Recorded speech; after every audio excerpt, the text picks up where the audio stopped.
Welcome to the Renewal. Today we'll hear some point of views on ghosting relationships or friendships. They did have some pretty good key points in my opinion. Sometimes ghosting someone is most definitely needed. I would like to hear you all's thoughts on the topic. Be sure to like the video, subscribe to the channel. Bitch, if somebody ghosted you, let them be a ghost. Don't double text, don't try to get their attention again. Leave them alone, just like they left you alone. And please stop with the, maybe they're busy, maybe they're at work, maybe they're sleeping. Be fucking for real. We have our phones in our hand all fucking day, and if they can't take 2 seconds when they're on a lunch break, they're using the toilet, they're, just got home, or just leaving for... If they can't take 2 seconds to fucking respond to you, they ain't worth it. If somebody really likes you, if somebody really wants to get to know you, they are not going to ghost you or take 12 hours to respond. The best thing you can do if somebody ghosts you is to let them ghost you. Look, let me tell you something. The act of just disappearing and vanishing out of somebody's life, aka ghosting, is an act of emotional immaturity. And as somebody who's been guilty of this in the past, I know exactly where it comes from. It comes from an inability to have difficult conversations. But watch this. The point of the beginning of any relationship is to assess whether or not somebody is a good fit for your life. And you not for everybody. And everybody's not for you. So we have to develop the skill and the script that says, hey, look, I've enjoyed our time together. I think you're a great person, but I'm not necessarily sure if you're a good fit for my life. And watch this, they might get really upset. They might have a lot of colorful words for you, but it is not your job to coddle people's insecurities. But it is your job to be honest and clear. Because when it comes to dealing with people and their feelings, to not give clarity is cruelty.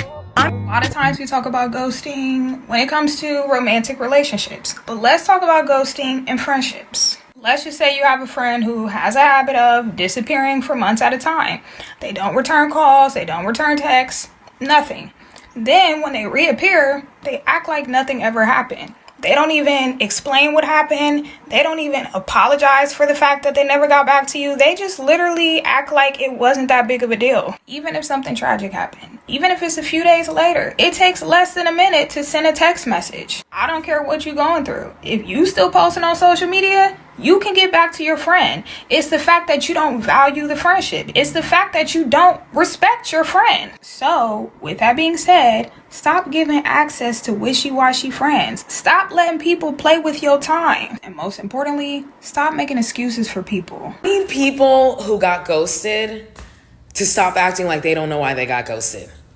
Please, expeditiously, stop this madness. I just saw the wildest take on my FYP. And it really hinged on the idea that if you don't tell somebody what they did, if you don't confront that person and tell them what they did, then they have no idea. And that's a lie. The amount of people who have been genuinely, legitimately ghosted for, quote, no reason at all, end quote. The amount of people who that is legitimately true for is infinitesimal. The vast majority of people who have been ghosted may not know exactly what it was, what that one moment was that made the other person decide to ghost them. They may not know the specific exact reason, but they know. They know the general reason why the fuck they got ghosted. No one just ghosts you out of nowhere. Most people will try to have these conversations with you. Most people will try to say things to you. But when those people are met with defensiveness, gaslighting, etc., then they realize there's no point in continuing. No one is entitled to friendship.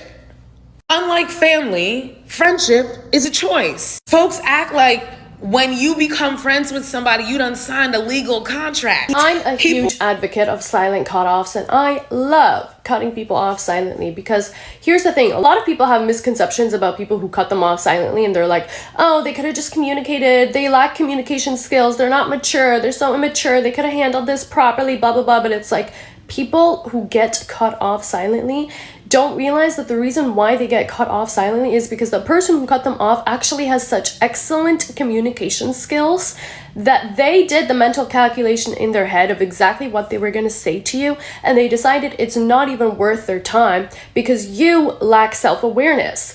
And there's no point in communicating with someone who lacks self-awareness, because when you communicate with that person who lacks self-awareness, they automatically get defensive and they deflect. Instead of hearing what you're saying to them, interpreting it, processing it, and then changing their behavior, they are simply going to dismiss you or tell you that they didn't have those intentions and they didn't mean to do this thing in this way.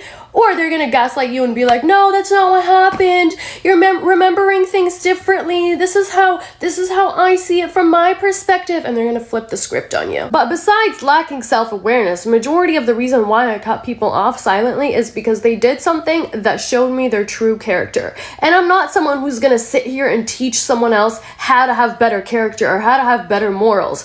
I'm sorry, that was your parents' responsibility. And if your parents didn't do that, it's not my responsibility as a friend to suffer and to be hurt in order for you to learn basic human decency and learn how to treat people and learn consideration and learn how to take accountability and learn how to think about how your words and actions affect other people. I didn't give birth to any children, so unfortunately I will not be taking on that role. I will simply dismiss you as a friend from my life and go find somebody who already has better character and better morals, or just be by myself because I'm totally comfortable hanging out by myself and I like myself and myself doesn't violate myself. So why would I prioritize the company of someone who violates me over being in isolation knowing I don't violate myself? And the funniest part about this is that the people who know they're guilty, the people who know they violated you, will absolutely be the loudest once you silently cut them off.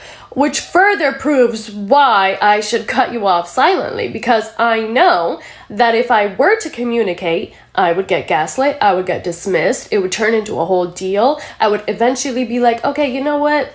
I'm sorry I even said anything. It's not that big of a deal. Don't worry about it. And I don't want to be that person. I don't need to be that person because I don't need to have friends, especially friends who are not going to consider how their words and actions affect me. So go ahead, yell about it, scream it into the mountaintops, tell everyone how terrible of a person I am because I cut you off silently. I don't care. At the end of the day, whatever story you make up has absolutely nothing to do with me because I'm not even talking to you anymore. So why would I care? I'm just at that point in my life where I really don't need people around me who I'm gonna have to babysit. I'm gonna have to teach basic things to. I'm gonna have to be a mother figure to. Those are the types of people who are A, always gonna play victim, and B, always gonna drag you into some sort of mess and not take accountability for it, and C, never actually be there for you when you need them for anything, but they will expect you to be there for them every time they need you for something.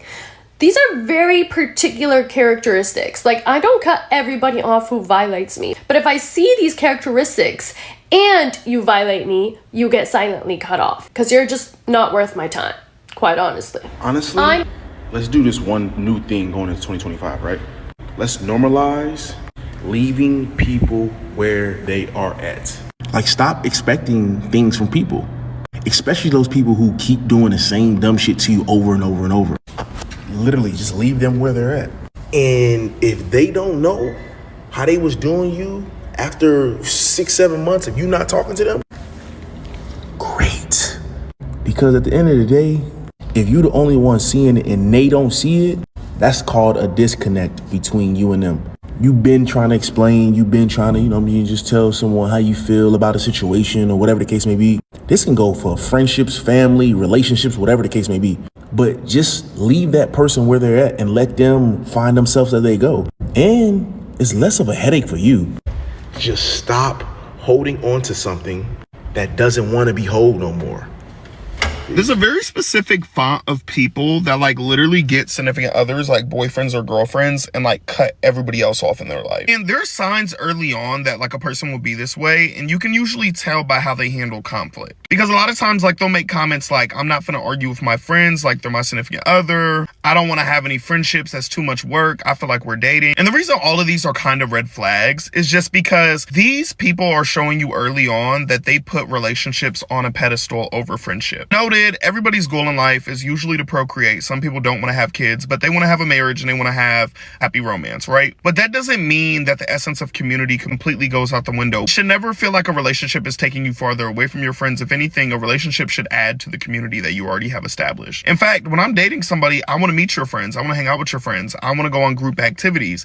I don't want your life to change in any shape or form when I come around unless it's for the better. Unfortunately, some people think that moving farther away from their friends is the better decision for them. I also believe that a lot of times people are just simply friends with you because they are bored. They want people to hang out with. They want somebody to keep them company. And once they have a person that can keep them company 24/7, I mean, your purpose has been served. With someone for 10 plus years and then she randomly like ghosted me and I'll never understand. I find this TikTok so interesting because I think that it perfectly demonstrates the types of narratives that we tell ourselves whenever there's uncertainty in order to make ourselves feel better. In the TikTok, she's basically saying that she got ghosted by a friend, and whenever she was talking about it with her therapist told her something along the lines of, you know, the reason that people ghost, especially a friendship of like over 10 years, is because you may remind them of how much they haven't grown. But anyways, the moral of the story here is that a lot of the times, like, the reason people ghost is because they do not want to provide you with an explanation. Like, sometimes friends ghost you not because you have outgrown them. Like, it could be for a plethora of things.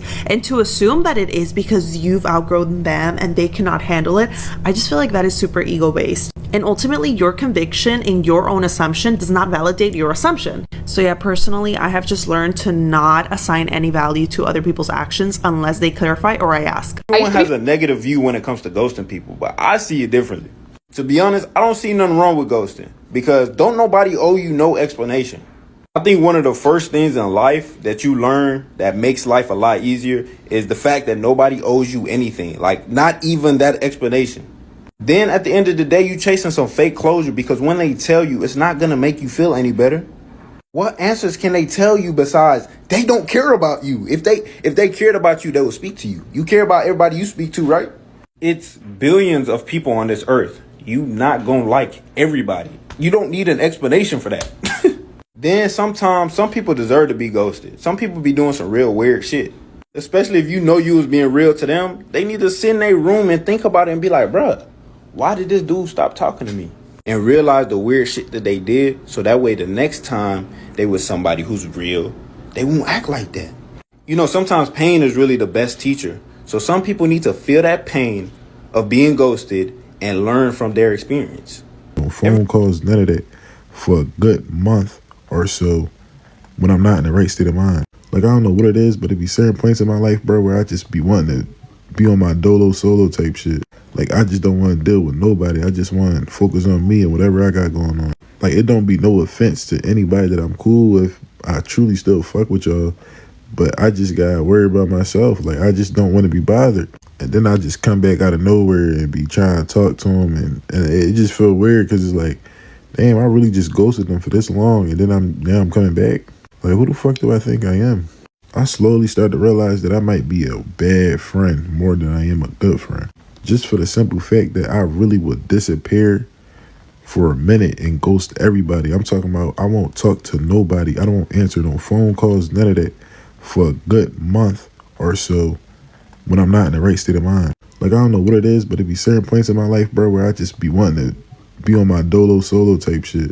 Like, I just don't want to deal with nobody. I just want to focus on me and whatever I got going on. Like, it don't be no offense to anybody that I'm cool with. I truly still fuck with y'all, but I just gotta worry about myself. Like, I just don't want to be bothered. My bad. I heard this term from this girl on TikTok and it made so much sense to me. It's called quiet quitting a friendship. You can only give so much to people who are not reciprocating the same energy back to you. I'm in my 30s and I have learned a lot about friends over the last few years, and I have definitely had a handful of friend breakups. It is so hard to find good friends, and honestly, we're at a time in our life where we just like don't have time for bullshit anymore.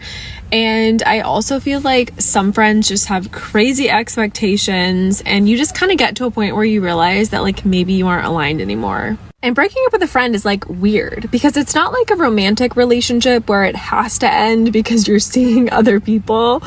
but it kind of just has to slowly fade because you're realizing that you're not prioritizing each other anymore. I think the hardest part about friendship breakups is that they're not treated like actual breakups. So most of the time we don't have closure conversations, even though I know that closure comes from within.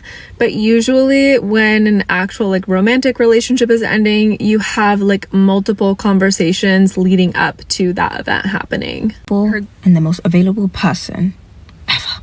Whenever my friends needed me, I was there. It could be 1 a.m., 2 a.m. I'm answering your phone call. And then I started to hate my friends. Yeah, I literally used to die at the sight of their phone calls. I didn't want to be around them. I didn't want to hang around them. And then I started to wonder, why am I so drained? I haven't even seen this person and I'm drained. And I was drained because I constantly was giving. And my cup wasn't being filled in return. It's not that I hated them. I just resented them. And I resented them for how available I was to them. And it wasn't necessarily their fault. I love being there for my friends and I love helping my friends. But I had to understand that when I was getting to a place where I couldn't handle or take things anymore, I needed to express that. It wasn't fair of me to move cold towards my friends for no reason. I had to find a way to learn how to make both of us happy at the same time.